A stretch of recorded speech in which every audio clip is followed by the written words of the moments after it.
हाँ जी जनाब, अस्सलाम वालेकुम। कैसे हैं सब? उम्मीद है सब खैरियत से होंगे।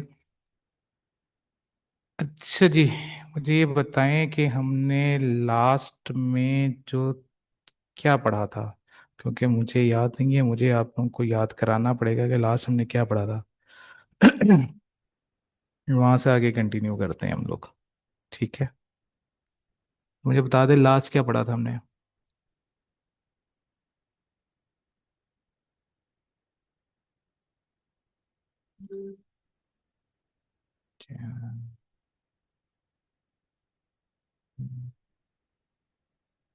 क्वेश्चन नंबर 23 होमवर्क में दिया हुआ था। ठीक हो गया। क्वेश्चन 23 होमवर्क था। किया होमवर्क आप लोगों ने? चलो, होमवर्क मुझे किस किस ने सेंड किया हुआ है ये भी बता दो मुझे, कि कौन कौन है जो मुझे होमवर्क सेंड कर चुका हुआ है।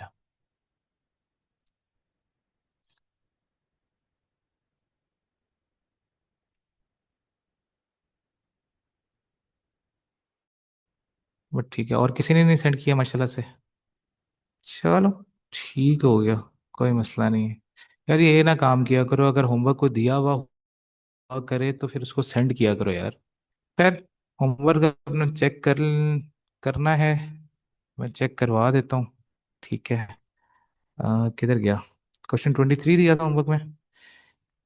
हाँ, ये क्वेश्चन 23 का सलूशन है, तो ये आप लोग देख लें। अगर कोई चीज़ पूछने वाली तो पूछ लो।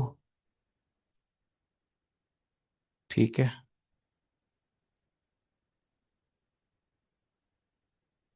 चेक कर लें।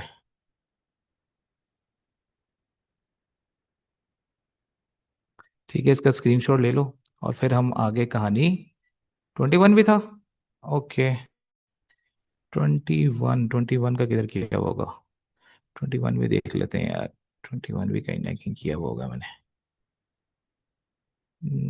नहीं किया हुआ। ये कौन सा है? 18, 19, 20। ठीक है, ये 22 है। चलो 21 का होमवर्क मैं अभी कर देता हूँ। 21 होमवर्क में था। क्या कहा हुआ था उसने? Calculate the annual depreciation. हर साल की डेप्रिसिएशन पहले कैलकुलेट करनी है। मैंने कहा, ठीक है। क्वेश्चन नंबर है 21। 2021 से लेकर 2000 की कहानी है। उसने कहा जी, plant bought on 1 January 2021 for 100,000 with an expected life of 5 years and the residual value of 10,000। The plant can be use to produce 7,500 units over its life. यानी कि नंबर ऑफ यूनिट्स की बेस पे calculation करनी है। हमने कहा ठीक है, डेप्रिसिएशन मेथड है unit of production method. Okay, हमने कहा चलो सही है, शुरू करते हैं। हाँ जी। क्या थी प्लांट की depreciation? Depreciation is equal to cost. Cost कितनी थी? 1 lakh, minus residual value 10,000, divided by total number of units produce in life. Total life में कितने यूनिट्स प्रोड्यूस होंगे? 7,500, मल्टीप्लाई बाय पहले साल कितने हो रहे हैं? पहले साल 1,500, फिर 1,800, 1,500, फिर कितने आएंगे दूसरे साल में? कितने? 1,800 है। तीसरे साल में हम कितने प्रोड्यूस कर रहे हैं? 1,200, फिर 2,000, और फिर लास्ट में कितने कर रहे हैं हम? 1,000 यूनिट्स। ठीक हो गया। ले जी, हर साल की डेप्रिसिएशन मुझे कैलकुलेट करके बता दें कि कितनी कितनी आ रही है। पहले की कितनी आ रही है? 18,000। मैंने कहा ठीक है, 18 आ गई पहले साल की। दूसरे साल की 21,600, नहीं 24,000। ओके, 24,000, नहीं, आर यू श्योर 24,000? एक बार दोबारा चेक कर लें। आई थिंक सो 21,600 आनी चाहिए मेरे मुताबिक, अगर मैं ठीक हूं तो। Please recalculate 90,000 divided by 7,500 multiply by 1,800।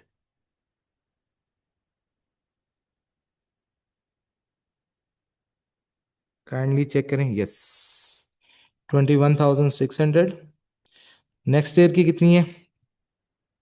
14,400। उससे अगले साल की कितनी है? फिर आएगी 24,000। फिर आएगी 12,000। ऐसे ही है। तो ये क्या आ गई हमारे पास, हर साल की डेप्रिसिएशन आ गई। साथ में उसने क्या कहा था बी पार्ट में? बी पार्ट में उसने कहा था calculate a carrying amount along with the accumulated depreciation. जी, कैरिंग अमाउंट निकालनी है हर साल की, और एक्यूमुलेटेड डेप्रिसिएशन भी। कौन से साल से कौन से साल का डाटा था? 2025 तक का डाटा है। कहाँ से लेकर? 2021 से लेकर। तो हमने कहा ठीक है। यार हमने कहा भाई इसमें एक कहानी तो कंफर्म है, कॉस्ट तो सेम ही रहेगी। कॉस्ट कितनी है? 1 लाख।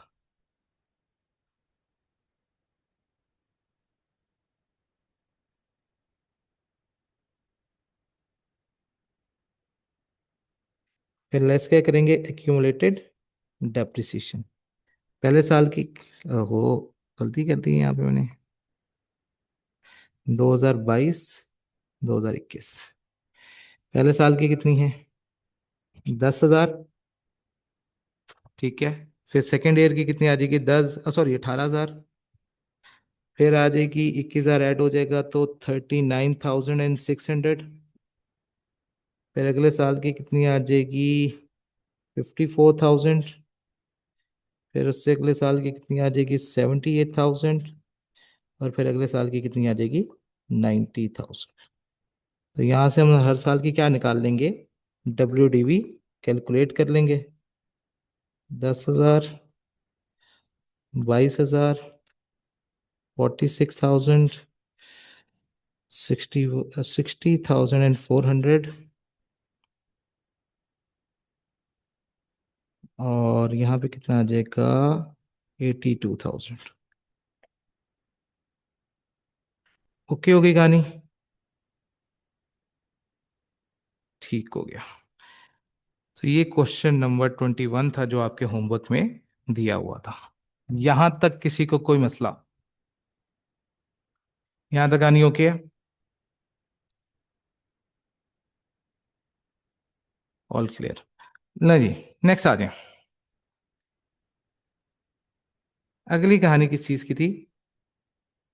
इसके ऊपर भी हमने हल्की हल्की बातें कर ली थी कि करनी है भी?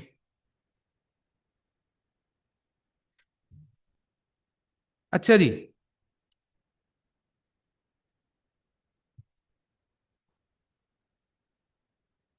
हो गया था। क्वेश्चन नंबर 24 नहीं किया था कि वो भी कर लिया था?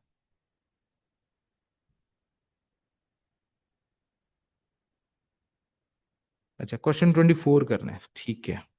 क्वेश्चन 24 पे आ जाओ। क्या कह रहा है क्वेश्चन नंबर सर 20? जी बेटा। सर ये तो आप हमें बहुत सिंपल करवा रहे हैं, ये तो पीआरसी लेवल का है। तो हमें वो कॉम्प्लेक्स वाला करवा दे। मैंने पास्ट पेपर्स देखे हैं ना, तो वो तो इतने लेंथी लेंथी क्वेश्चंस बेटा होते हैं। बेटा तो आहिस्ता आहिस्ता जाए, आहिस्ता आहिस्ता पहुंचेंगे ना वहां पे। पहले बेसिक कॉन्सेप्ट्स पढ़ेंगे।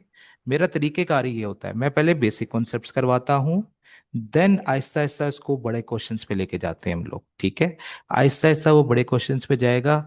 बाय द टाइम मैं एकदम नहीं शुरू कराता कभी भी, मैं हमेशा पहले छोटे छोटे कॉन्सेप्ट्स डेवलप करूंगा। डेवलप करने के बाद हम पास पेपर क्वेश्चंस करेंगे या बड़े वाले सवाल करेंगे। ठीक है ना, पहले कॉन्सेप्ट्स लेने हैं, जी ऑब्वियस सी सर। बात है। ठीक है, उसके बाद बाय द सर टाइम हम। लेकिन हाँ हाँ, बोलें बेटा। सर लेकिन इतना टाइम तो नहीं है ना। मतलब टाइम तो बहुत कम रह चुका है अभी, और चैप्टर्स भी ज्यादा है, तो इतना डिटेल में ना जाइए। ये तो पीआरसी के कॉन्सेप्ट्स हैं सारे। बेटा कुछ बच्चे होते हैं वो पीआरसी जो है ना असाइनमेंट बेस पास करके आते हैं, ठीक है। असाइनमेंट है रट्टा लगा कर आ जाते हैं, फिर उनको पता कुछ नहीं होता यहाँ पे करना क्या है। तो हमने तो हर बच्चे को देख के चलना है ना, ऐसे ही है ना। यस सर, तो हमने, लेकिन जी सर हाँ, बिल्कुल। तो ये हो जाएगा, टेंशन नहीं सर लियो, तो मेरा काम है तुम लोग का कवर सिलेबस हो खत्म जाएगा। कराना। हो जाएगा, इजीली कवर हो जाएगा। सिलेबस कहीं नहीं जाता, ओके सिलेबस हो सर जाएगा कवर, सर। उसकी टेंशन नहीं लेनी। ठीक है। ओके। ओके चलो। सर। अच्छा, आ जाए। सवाल नंबर 24। 24 में क्या कह रहा है? कहता है जी an office property cost 5 million, of which the land value is 2 million, the cost of the building is 3 million, depreciation charge on property using the straight line method. Straight line method के मुताबिक हमें annual depreciation जो है वो कितनी charge करनी है। ठीक है।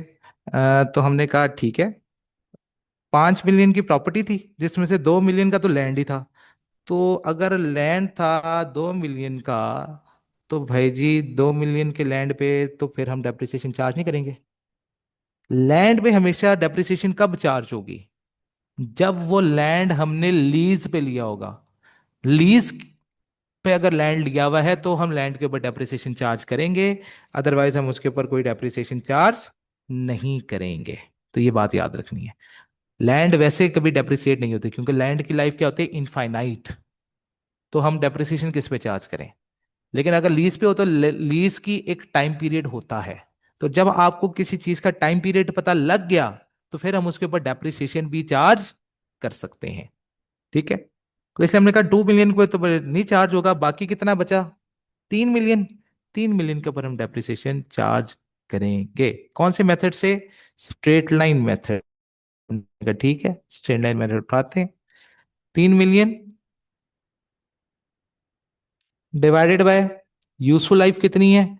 हमने कहा जी 50 साल। तो 50 में डिवाइड कर दिया तो कितना आ जाएगा हमारे पास? 60,000 आ जाएगा। ये 60,000 की डेप्रिसिएशन जो है वो हर साल चार्ज की जाएगी। ओके होगी कहानी। अच्छा, फिर आ जाते हैं हम क्वेश्चन नंबर 25 के ऊपर। यहां तक क्वेश्चन 25 पे आ जाओ। ठीक है, क्वेश्चन 25 में क्या कह रहा है?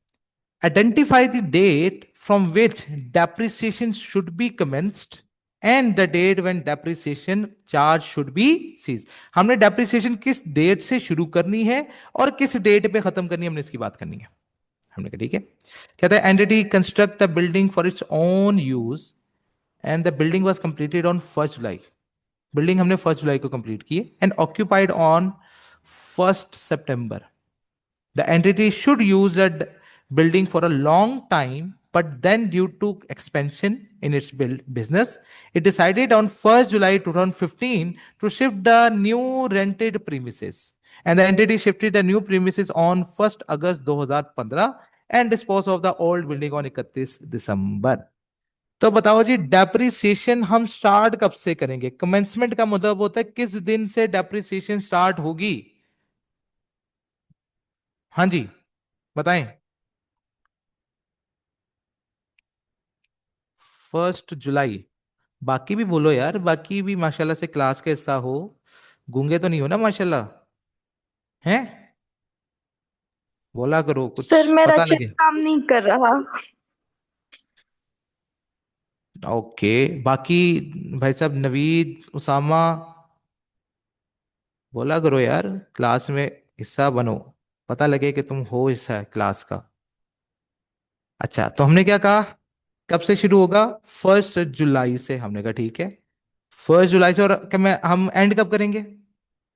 सीज कब करेंगे डेप्रिसिएशन? डेप्रिसिएशन की सीजेशन डेट क्या होगी, बता दें। 31 दिसंबर 2015। मैंने कहा ठीक है, ओके होगी बात। तो हमने 1 जुलाई को क्या करना है, शुरू करना है, और 31 दिसंबर को क्या कर देना है, खत्म कर देना है। बिल्कुल ठीक है, ओके होगी कहानी। अच्छा जी, अब हम किसकी बात करने लगे हैं? Change in estimate. Change in estimate क्या है? हमने क्या कहा था, डेप्रिसिएशन जो है वो एक एस्टिमेट है। ठीक है, कि कितना हमने एसिड इस्तेमाल कर लिया, उसका क्या पैटर्न निकालते हो। कि वो पैटर्न आज से आपको पता लगता है कि वो हर साल आपको एक जैसा फायदा दे रहा है या अलग अलग फायदा दे रहा है। ठीक है ना? और ये हम डेप्रिसिएशन कब चार्ज करते हैं? At the year and. Depreciation कब चार्ज होती है? एट द ईयर एंड जो है हम डेप्रिसिएशन चार्ज करते हैं। कहते हैं if there has been significant change in expected pattern of consumption of the future economic benefit, ये क्या मतलब है? सिग्निफिकेंट चेंज मतलब अगर आपके बेनिफिट, जो आप उससे बेनिफिट हासिल कर रहे हो, हमने कहा था कि जितना बेनिफिट हम एक एसेट से हासिल करेंगे उतना एसेट को क्या करते जाएंगे, डेप्रिसिएट करते जाएंगे। जिसके लिए हमने दो मेन मेथड्स के ऊपर बात की थी कि अगर मुझे इकोनॉमिक बेनिफिट हर साल एक जैसा मिलता है तो हम उसके ऊपर क्या अप्लाई करेंगे, डेप्रिस हम उसके ऊपर स्ट्रेट लाइन मेथड अप्लाई करेंगे। जैसे हमने कहा था फिक्चर एंड फिटिंग्स, ये जो आपके कबर्ड्स होते हैं, टेबल्स होती हैं, चेयर्स होती हैं, ये आपको एक जैसा बेनिफिट प्रोवाइड करती हैं हर साल। तो हमने कहा कोई ऐसी चीज है जो हर साल एक जैसा इकोनॉमिक बेनिफिट प्रोवाइड करेगी, तो फिर हम उसको क्या कहेंगे कि इसके ऊपर क्या अप्लाई होगा, स्ट्रेट लाइन मेथड अप्लाई होगा। लेकिन अगर शुरू में जो है हमें फायदा ज्यादा हो रहा है और बाद में उससे फायदा मुझे कम हो रहा है, लाइक हमने कहा था मशीन प्लांट, ये शुरू में ज्यादा एफिशिएंट होते हैं, तो शुरू में ये हमें ज्यादा फायदा देते हैं क्योंकि ज्यादा अच्छा जो है मशीन चल रही होती है। जैसे जैसे टाइम गुजरता जाता है मशीन की एफिशिएंसी कम होती चली जाती है, तो बाद में ये हमें कम बेनिफिट देती है। तो ऐसे सूरत में हम क्या लगाते हैं, रिड्यूसिंग बैलेंस अप्लाई कर रहे होते हैं। लेकिन कहता है अगर आपको इन पैटर्न्स में कोई सिग्निफिकेंट चेंज, मेजर चेंज नजर आए, मतलब इस पैटर्न पे फॉलो नहीं हो रहा, मतलब मुझे लग रहा है कि स्ट्रेट लाइन ही फॉलो हो रहा, इसमें तो रिड्यूसिंग बैलेंस फॉलो हो रहा है क्योंकि हर साल इकोनॉमिक बेनिफिट जो है वो क्या होता जा रहा है, रिड्यूस होता जा रहा है, तो फिर हम भी अपना डेप्रिसिएशन का मेथड क्या कर लेंगे, चेंज कर लेंगे। तो हमने क्या करना है, हर साल अपने एसेट से जो मुझे फायदा हो रहा है उसको रिव्यू करना है, क्या उसका पैटर्न सेम है या उसका पैटर्न सेम नहीं है, क्या चक्कर है। तो अगर आपका मेथड गलत अप्लाई हो रहा हो, आप कर रहे हो स्ट्रेट लाइन लेकिन हो रहा हो रिड्यूसिंग के हिसाब से, या आप यूज कर रहे हो रिड्यूसिंग बैलेंस लेकिन हो रहा हो स्ट्रेट लाइन से, तो आपने अपने मेथड को भी उसी वक्त चेंज कर लेना है। अच्छा, मेथड चेंज हो सकता है, फिर रेजिडुअल वैल्यू चेंज हो सकती है। रेजिडुअल वैल्यू क्या थी कि भाई आने वाले वक्त में एसिड कितने का बिक जाएगा, ठीक है, ये एक आप अंदाजा लगाते हो प्रेजेंट वैल्यू टर्म्स में, करंट टर्म्स के अंदर। तो अगर उसके एस्टिमेट में चेंज आ रहा है तो भी हम क्या करेंगे, डेप्रिसिएशन को रिकैलकुलेट करेंगे। और अगर लाइफ में चेंज आएगा, उसकी यूजफुल लाइफ अगर चेंज हो रही है, तो भी हमने क्या करना है, डेप्रिसिएशन को दोबारा से कैलकुलेट करना है। ठीक हो गई ना बात? तो फिर हम का तरीका कुछ और लगाएंगे। लाइक अगर स्ट्रेट लाइन मेथड है फॉर एग्जांपल, हमने कहा था स्ट्रेट लाइन मेथड में डेप्रिसिएशन का फॉर्मूला क्या है, हम स्ट्रेट लाइन की बात कर रहे हैं। हमने कहा जी स्ट्रेट लाइन मेथड में डेप्रिसिएशन कैलकुलेट अगर मुझे करनी है तो डेप्रिसिएशन कैलकुलेट करने का फॉर्मूला क्या है। तो हमने कहा जी डेप्रिसिएशन कैलकुलेट करने का फॉर्मूला है, अल्लाह भला करे, depreciation is equal to cost minus residual value divided by total, total useful life जितनी भी है, टोटल यूजफुल लाइफ। अच्छा, फिर दूसरा फार्मूला क्या था, ये तो फार्मूला नंबर वन था, फिर दूसरा फार्मूला क्या था, cost minus residual value divided bye, sorry, cost minus residual value multiply by depreciation का रेट। अगर रेट गिवन हो तो फिर हम उससे मल्टीप्लाई कर देंगे। ये इसका फॉर्मूला नंबर दो था। अब अगर एस्टिमेट्स में चेंज आ जाए, अब एस्टिमेट में अगर चेंज आ जाएगा तो फिर हम ये तीसरा फॉर्मूला अप्लाई करेंगे। ये क्या होगा, इसमें हम करेंगे WDV minus residual value divided by remaining useful life. क्या, रिमेनिंग यूजफुल लाइफ। इसमें बात क्या याद रखने वाली है, अगर तो आप कॉस्ट के ऊपर कैलकुलेशन कर रहे थे और आपके एस्टिमेट में किसी किस्म का कोई चेंज नहीं आया, तो ऊपर हमने क्या रखी, ओरिजिनल कॉस्ट, और डिवाइड भी किससे कर दिया, टोटल यूजफुल लाइफ के साथ। ठीक है, लेकिन अगर मैंने क्या किया, अपने एस्टिमेट्स में चेंज ले आया, अगर मैं अपने एस्टिमेट्स में चेंज ले आया, तो फिर हमेशा हमने क्या इस्तेमाल करनी है, remaining value of the asset, और remaining value of the asset कौन मुझे बताता है, डब्ल्यू। तो फिर हमने डब्ल्यू डीवी का इस्तेमाल करना है, और हमने क्या करना है, W DV minus residual value divided by remaining useful life. तो रिमेनिंग वैल्यू को रिमेनिंग यूजफुल लाइफ पे डिवाइड करेंगे। अब चाहे आपके वैल्यू के अंदर चेंज आ जाए, चाहे आपकी रेजिडुअल वैल्यू में चेंज आ जाए, चाहे आपकी यूजफुल लाइफ में चेंज आ जाए, किसी में भी चेंज आ गया तो आप यही फॉर्मूला जो है वो क्या करेंगे, अप्लाई करेंगे। ठीक हो गई ना बात। तो स्ट्रेट लाइन मेथड को कैलकुलेट करने की ये तीन फॉर्मूलाज है, अगर हम स्ट्रेट लाइन से डेप्रिसिएशन चार्ज कर रहे हैं। ओके होगी बात। अब इसको जब प्रैक्टिकली अप्लाई भी करके देखते हैं कि ये होगा कैसे। ठीक है, इसको हमने प्रैक्टिकली क्या करना है, अप्लाई भी करना है। करते हैं जरा, समझते हैं इस चीज को कि ये कैसे होगा। आओ जरा, क्वेश्चन नंबर 26 क्या कह रहा है, कहता है on 1 January air limited purchase an asset for 10,000 with nil residual value and is intended to be used for 10 years, 10 साल तक इस्तेमाल होगा। The entity uses the straight line method. On 1st January 2003, Air Limited reconsidered the use of its depreciation methods and concluded that the straight line method is not appropriate for this type of asset.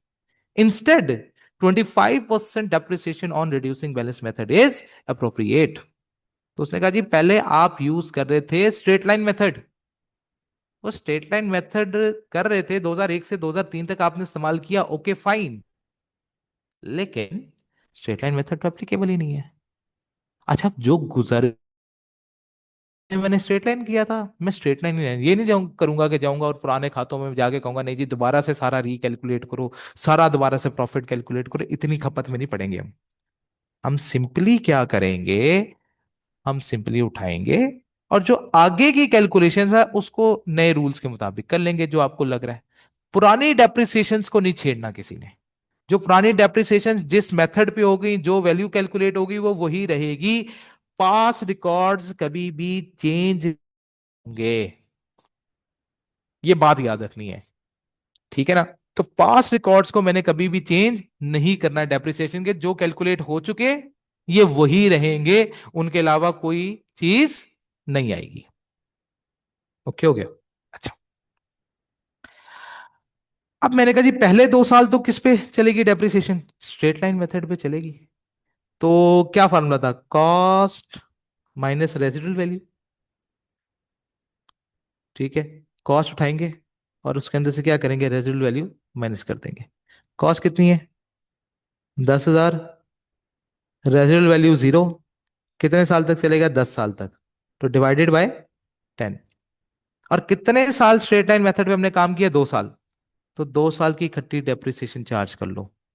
तो हमने कहा 2 सालों में total depreciation कितनी charge होगी, 2,000। पहले value कितनी थी, 10,000 थी, 10,000 में से ये 2,000 मैंने क्या कर दिए, माइनस कर दिए, तो पीछे कितना रह गया, 8,000 रह गया। पीछे कितना रह गया, 8,000। अब इस 8,000 पे हम आगे क्या करेंगे, हमने कहा जी 10,000 इसकी कॉस्ट थी, इसमें से मैंने 2,000 निकाल दिए, तो पीछे मेरी डब्ल्यू कितनी रह गई है, 8,000 रह गई है। अब अगले 2 सालों के लिए हम क्या करेंगे, रिड्यूसिंग बैलेंस मेथड पे डेप्रिसिएशन को चार्ज करेंगे। हमने कहा ठीक है। अब उसके ऊपर मैं क्या लूंगा, 25, ये देखो पहले 2 साल किधर गया, क्वेश्चन नंबर कौन सा था, 26, ये रहा। पहले 2 साल मैंने 10,000 पे डेप्रिसिएशन चार्ज की, पहला पहले साल भी 1,000 आ गया और दूसरे साल भी 1,000 आ गया, फिर मेरी डब्ल्यू बची 8,000। अब अगले आने वाले सालों के लिए 25% रिड्यूसिंग बैलेंस मेथड पे हम डेप्रिसिएशन चार्ज करेंगे। तो हमने कहा जी 8,000 का 25% कितना आ गया, 2,000, डब्ल्यू कितनी रह गई, 6,000। फिर 6,000 के बाद अगले साल फिर रिड्यूसिंग बैलेंस से 25% हमने डेप्रिसिएशन चार्ज की, तो वो कितनी आ गई, 1,500। और हमने इसके बाद जब 1,500 की डेप्रिसिएशन चार्ज की तो पीछे डब्ल्यू कितनी रह गई, 4,500 रह गई। तो हमने क्या किया, हर साल की डेप्रिसिएशन जो है वो क्या कर ली, कैलकुलेट कर ली। इसमें किसी को किसी किस्म का कोई मसला, कोई सवाल? उसने यही कहा था कि मुझे हर साल की क्या निकाल दो, डेप्रिसिएशन कैलकुलेट कर दो। तो हमने वो कैलकुलेट कर दी है। ठीक है, पहले साल की डेप्रिसिएशन कितनी आ गई, 1000 आ गई। दूसरे साल की भी 1000 आ गई, तीसरे साल की 2000 और तीसरे साल की 1500। ओके हो गई कहानी? यहां तक किसी का कोई सवाल? चलो आगे चलते हैं। नेक्स्ट आ गया क्वेश्चन नंबर 27। 27 में क्या कह रहा है? कहता है जी, on 1 January water limited purchase an asset for 12,000 with an estimated useful life of, estimated residual value of 2000। ठीक है, 12,000 का हमने खरीदा था, 2000 की उसकी क्या थी, रेजिडुअल वैल्यू थी। ठीक है, अब and is intended to use for 10 years, 10 साल तक हम इस्तेमाल करेंगे। The entity uses the straight line method. In 2003, Water Limited reviewed the useful life and residual value of the asset, and it was estimated that the remaining life is now only 5 years. Okay, and however, estimate of residual value has been increased to 3,000। अब residual value भी change हो गई मेरी, और remaining life भी change हो चुकी है। पहले 2 साल क्या होगा, 2001 से 2003 तक स्ट्रेट लाइन मेथड था, 12,000 था।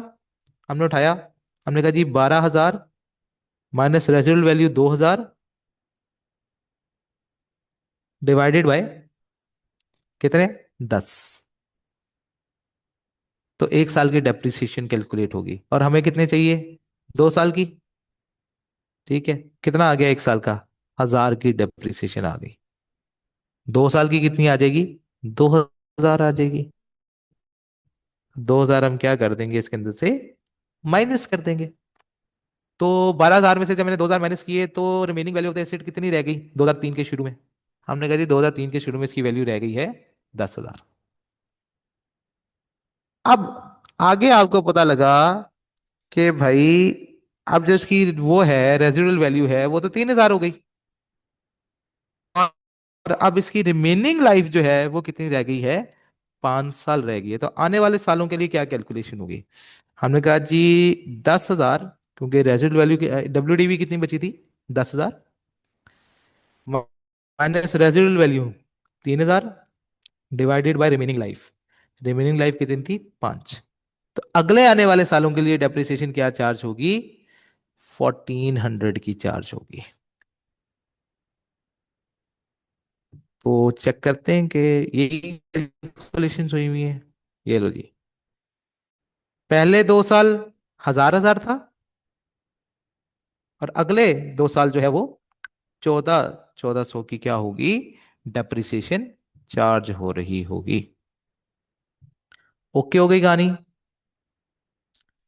इसमें किसी किस्म का कोई मसला, कोई सवाल?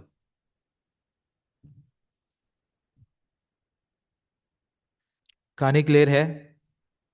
अच्छा, अब इसी सवाल को ना हम एक और तरीके से भी कर सकते हैं। ये तो मैंने एक सिंपल वे बता दिया ना, एक और तरीका भी है इसको करने का। ये इसमें इसलिए बताने लगा हूं ये वाला तरीका, ताकि आगे आप लोगों को ज्यादा मुश्किल ना आए कभी। ठीक है, अब हमने कहा था कैलकुलेट करने के इसको 2-3 तरीके हैं। अब जरा मैं ना ये तीसरे वाला तरीका हर लेवल पे अप्लाई करूंगा। ये जो तीसरा तरीका था सवाल करने का, क्या, WDV minus residual value divide by remaining useful life.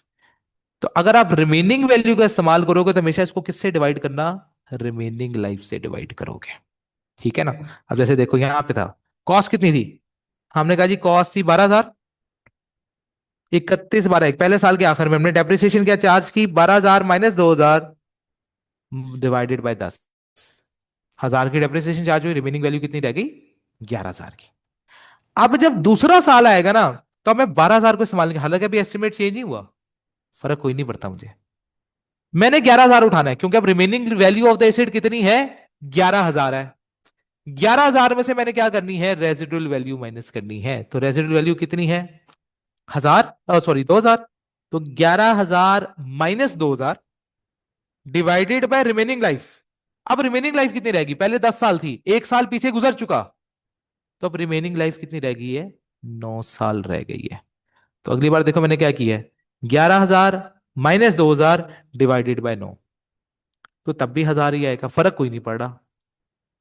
ठीक है ना, तो डेप्रिसिएशन चार्ज वही रही। हमने कहा ठीक है। अब WDV कितनी आ गई आपकी? 10,000 आ गई। फिर हम आए अगले साल की तरफ, तीसरे साल में। अब मेरा वैल्यू चेंज हो चुकी हुई है। अब मैंने कहा जी रिमेनिंग वैल्यू कितनी है? 10,000। रेजिडुअल वैल्यू कितनी थी? 3,000। Divide by remaining useful life, वो 5 साल है। अब आपने 8 नहीं लेना, क्योंकि उसने मुंह से बता दिया कि मेरे एसिड की जो लाइफ बाकी रह गई है वो 5 साल रह गई है। तो मैंने 5 पे डिवाइड कर दिया, कितना आ गया? 1,400। कितना आ गई रिमेनिंग वैल्यू WDV? 8,600। अब जब मैं चौथे साल की तरफ जाऊंगा तो अब 8,600 में से 3,000 माइनस करूंगा और उसको डिवाइड करूंगा 4 पे, क्योंकि 5 साल रहते थे और 1 साल गुजर गया। तो अब कितना रह गया? 4 साल रह गए। तो WDV कितनी आ गई? 7,200। कोई मसला? कोई सवाल? यहां तक कहानी सबको क्लियर है?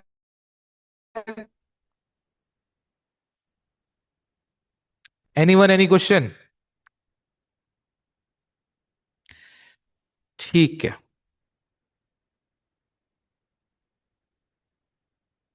चलो good. Question number 28। On January 2001, reducing balance है। ठीक है। कहता है ऑन January 1st 2001 सात limited purchase an asset for 100,000 with 25% depreciation on reducing balance method. On 1st January 2003, Saat Limited reconsidered the use of the depreciation method and concluded that the WDV method is not appropriate for this type of asset. Instead, straight line method with residual value of 10,000 and total useful life as 10 years is more appropriate. What will be the carrying value of the asset at the end of 2004? ठीक है। पहले 2 साल क्या लग रही है? Reducing.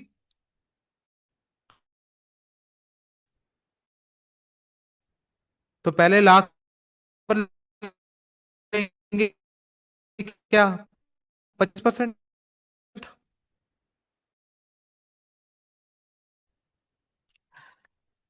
पीछे WDV कितनी रह गई?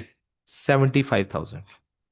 फिर दूसरा साल आया, दूसरे साल में हमने 75,000 पे 25% लिया, कितना आ गया? 18,750। फिर WDV कितनी रह गई? 56,250। अब 2 साल बाद मुझे अचानक से एहसास हुआ कि नहीं भाई, रिड्यूसिंग बैलेंस मेथड तो ठीक है ही नहीं। मुझे तो क्या लगाना चाहिए?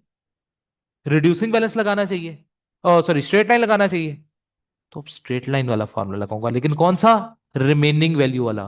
कौन सा? वो जो था WDV minus residual value divide by remaining useful life. ठीक होगी ना बात? तो मैंने कहा ठीक है। अब आया मैं अगले साल, WDV कितनी दी हुई थी उसने? हमने कहा जी 56,250 माइनस क्या कर देंगे, उसके रेजिडुअल वैल्यू कितनी दी हुई है? 10,000 डिवाइड बाय टोटल लाइफ कितनी थी? 10 साल। 10 सालों में से कितने साल गुजर चुके? 2 साल ऊपर गुजर चुके। तो जितने साल गुजर जाएंगे हम हमेशा रिमेनिंग लाइफ पे डिवाइड करेंगे। तो 10 - 2, रिमेनिंग लाइफ कितनी रह जाएगी? 8 साल की रह जाएगी। तो मैं इसको 8 साल पे डिवाइड करूंगा। तो 8 साल पे डिवाइड करने के बाद कितना आया? 5781.25। तो ये मेरी WDV आ गई तीसरे साल के आखिर की। फिर चौथे साल की कैलकुलेशन करूंगा। अब चौथे साल में WDV कितनी है? 50,468.75 minus residual value 10,000 divide by remaining life 7 साल, क्योंकि 8 में से भी 1 साल गुजर चुका। तो जब 8 में से भी 1 साल गुजर चुका तो अब 7 पे डिवाइड कर देंगे, आंसर वही आएगा, 5781.25। और मेरी WDV कितनी आ जाएगी 31/12/4 की? 44,687.5। ओके होगी कहानी? इसमें कोई मसला? Any one, any question? यहां तक की कहानियां क्लियर हैं?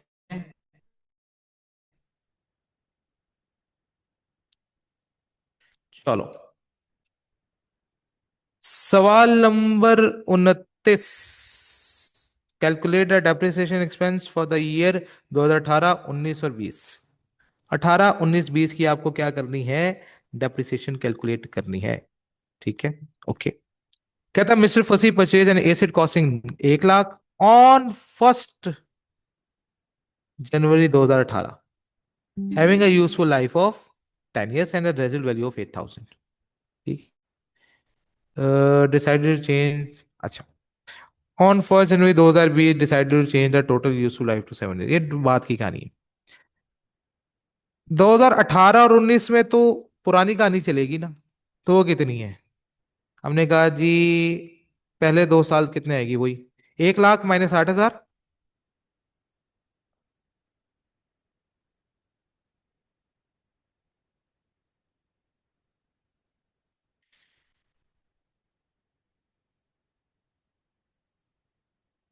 हमने कहा जी 1 लाख माइनस 8,000,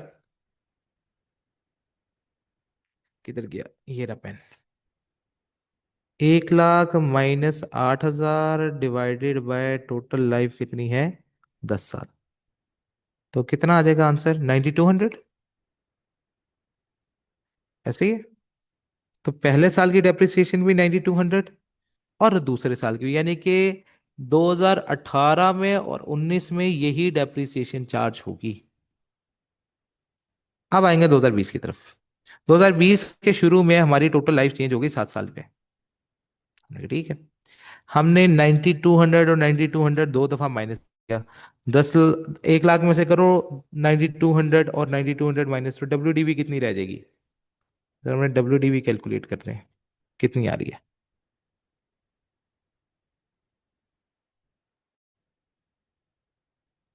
1 लाख में से 9200 पहले साल की डेप्रिसिएशन और फिर 9200 दूसरे साल की डेप्रिसिएशन, कितना आ गया?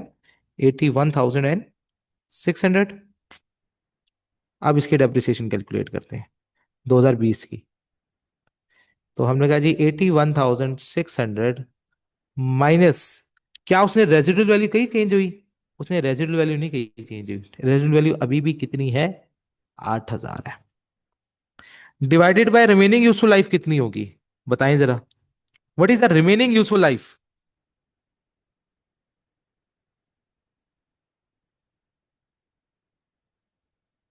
5, वेरी गुड, क्योंकि टोटल उसने कहे थे 7 साल है, 7 में से पहले 2 साल गुजर चुके। तो अब इसको डिवाइड किस पे करना है, 5 पर डिवाइड करना है। तो डिवाइड बाय 5 कर दो और बताओ कि क्या आंसर आ रहा है।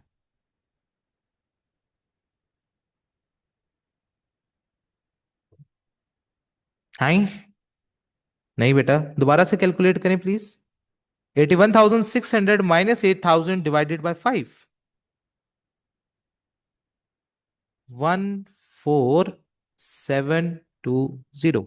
गुड समा भाई, वेरी गुड। तो ये हमारी डेप्रिसिएशन है जो हर साल क्या होगी, चार्ज होगी।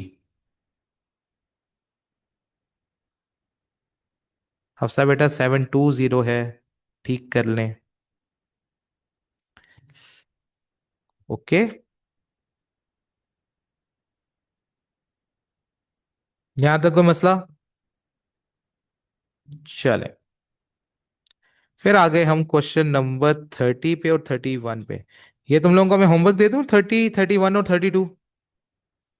ये तुम होमवर्क में करके ला दो मुझे।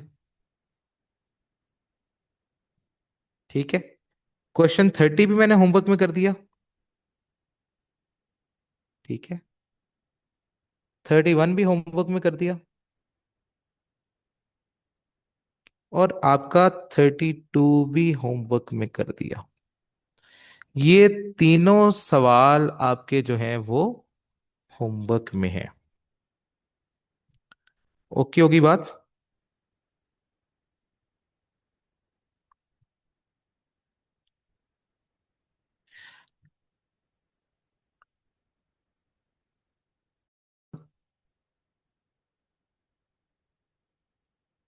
बाकी इंशाल्लाह भाई कल मुलाकात होगी अगले लेक्चर में। अल्लाह हाफिज।